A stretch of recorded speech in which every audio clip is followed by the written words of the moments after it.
My name is Nkwenti Azong-Wara, and I am the Managing Director of Maviance, Cameroon.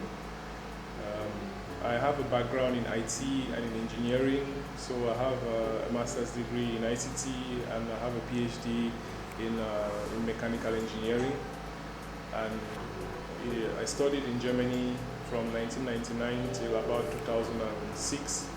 And I worked in Germany for 7 years between 2006 and 2013, amongst others as an engineer for Siemens AG in Germany.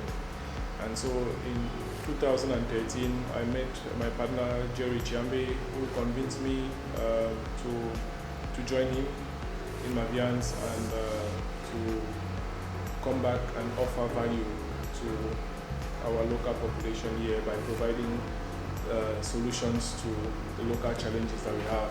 And so this is the vision of Maviance Cameroon, basically to be able to provide value and to be able to help bring financial services to those underserved customers. So since 2013 to date, so about a little bit over 5 years today, I have been leading this very young team here and helping us to be able to achieve our goals in this economy. And we started with a few employees, so I came here, hired a few people, 2 or 3 people, and today we count about 18 staff working for the company.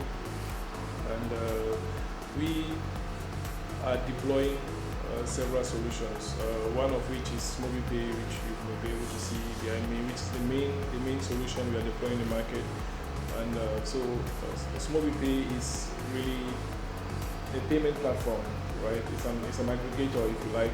And what we do is that we aggregate multiple services. So these services may be bill payment, maybe pay TV subscription, maybe airtime, mobile money top up, money transfer, online shopping, everything that you can actually really pay for, we aggregate on a single platform, and we give this platform to third parties. So these third parties are banks, microfinance institutions, hotels, pharmacies, shops, all the like. And now these third parties can now serve their customers using a single platform, right? So unlike having to go around and sign up with all the service providers, they have a single platform that they can perform all their operations, they have reporting, they have everything, and then they earn commissions from selling that. So basically we created an ecosystem where everybody wins. The service providers have a wide network of payment points where they can sell their products. Those payment points earn commissions by selling products to customers, and now the customers now have proximity so if I'm a customer today, I want to pay my bill, I just go to my nearest supermarket, to my nearest shop, to my nearest trusted agent, and I pay my bill.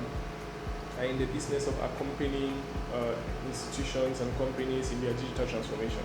So everybody knows that, we are in the digital age. Anybody who doesn't optimize their processes is going to get left behind.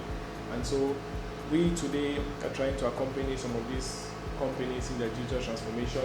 For example, we have developed infrastructure and the solution for Enio to use for their meta reading, right?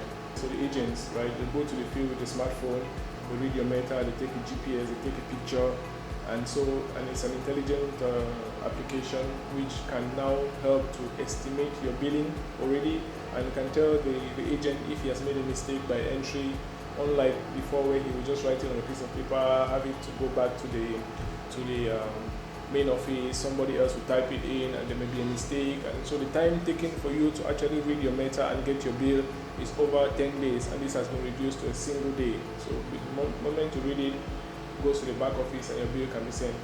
And you can imagine for companies like Enio with billions of CFA in revenue per month, what it means for them to be able to get their revenue 10 days before time. It makes a whole lot of a difference.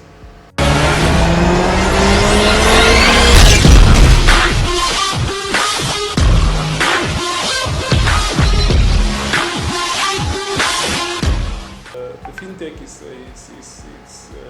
domain which is still very new here, especially in Central Africa. We are still at the very start. There are not so many companies who are in this space today. I think there are just a handful of companies who can call themselves fintech companies, and I think that it is a future. Generally, I think there is a future. So we are really at the baby phase of it, and I think that there is really a bright future in it.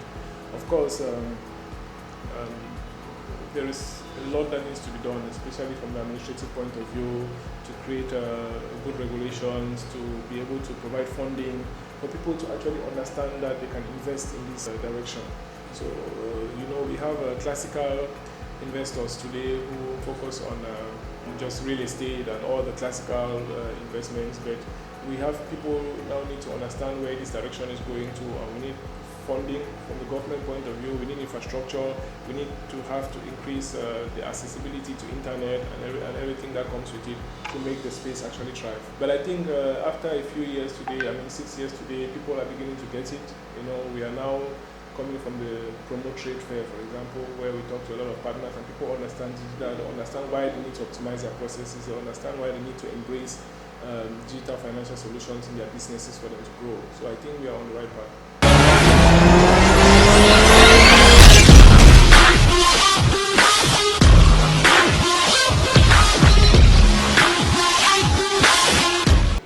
There's really not so much that you can say in terms of advice, because everything is very unique. I cannot say that this is my path that I took and we are now on the path to success, and I can say everybody can take this path. It is really, but an entrepreneur will know exactly that resilience, and you have to have a vision, you have to have resilience, and you have to have a product that can offer solutions. So in principle, many people have said it before, what we sell are solutions, right? If you are selling a solution which comes to solve a particular problem, you will always succeed. Now, if you go from the other part of it that I just want to make money, I want to develop something to make money, then there are less chances to succeed, because you have to ask yourself, is my product coming to solve a problem?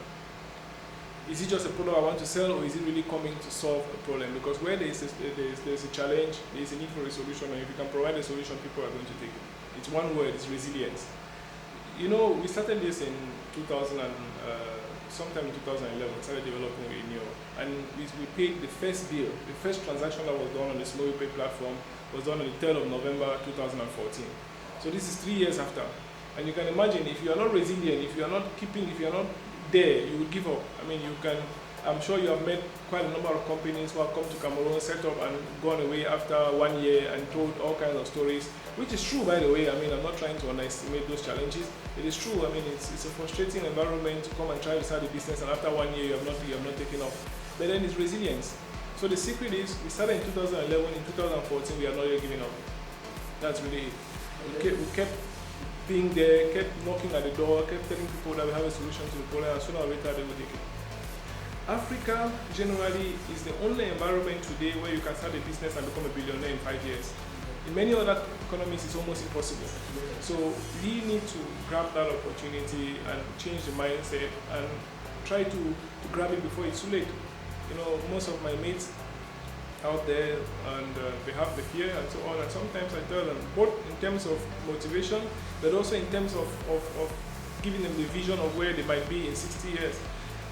When they are 60. So you are in the diaspora today. Do you really envisage yourself living in Europe at the age of 65, 70 years? I don't know. Now, if you wait until then to come back home, then you will be lost between two worlds, because you neither belong there nor do you belong here.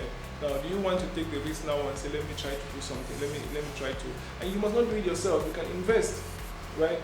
You can come to Cameroon, you can visit, you can go around and you can see a young man or a young lady doing something very interesting. You can work with them, you can see how you can mentor them, then you can provide resources, because sometimes all they need is funding for them to thrive.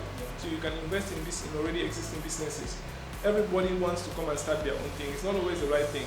Come here, see if your idea, somebody else is already doing it, work with that person and see if you guys can form a synergy. Maybe you can bring ideas from there, maybe you can open up a market there, they can produce here and you sell over there, or you can invest in them and so on.